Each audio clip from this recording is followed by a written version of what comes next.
interject myself, but this is a very, very critical issue. Women bear the brunt of the conflicts. That's why when we go to war or decide to go to war, any conflict, we should check with our women first. They give birth to the boys, and mostly boys, who are killed in these conflicts. And Kashmir is no different. I'm not prepared to talk about it, but inshallah we'll talk more about it on next Sunday.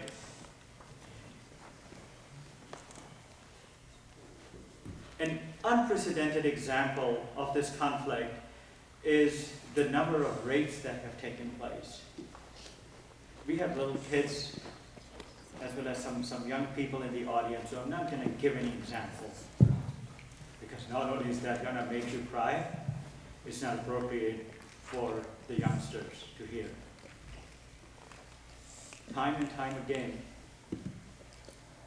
women have been assaulted and raped and killed in front of their relatives. The most sinister example that comes to my mind readily is when during a curfew in 1989, was it?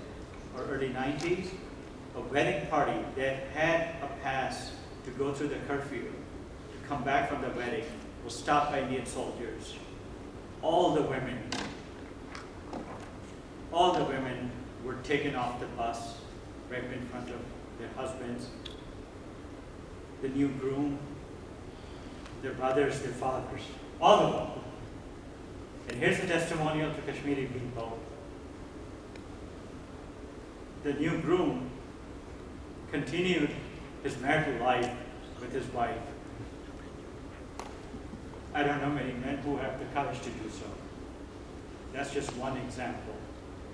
Mental health doesn't get talked about it. We have many doctors in our communities, but mental health doesn't get talked about it as if this is just a war where you get killed, you get injured, you go to the hospital, and then you die.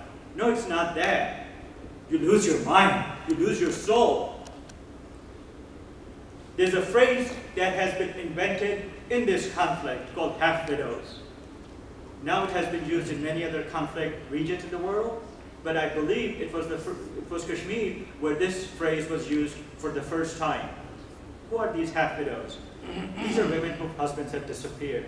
The cultural sensibility allows our women to not even think about marrying someone else. A husband, and I'm not saying this in a chauvinistic way, a husband is a central figure in our families. Without a father, without a husband, there's not much of a family. These women have waited decades, tried to raise kids in many cases on their own. That's not a complete family. Only in the last 10 years or so, some ulama have come forward and insisted that if a woman has not heard from her husband over a long period of time, then she can remarry. Then she can be declared widow and remarry. Not an easy thing to do, given our cultural sensibilities. And one last thing, which is not about women directly, but it's about women indirectly. There are many Kashmiri young men who disappeared. And what they went through is something, again, I cannot talk about it, given the youngsters in the audience.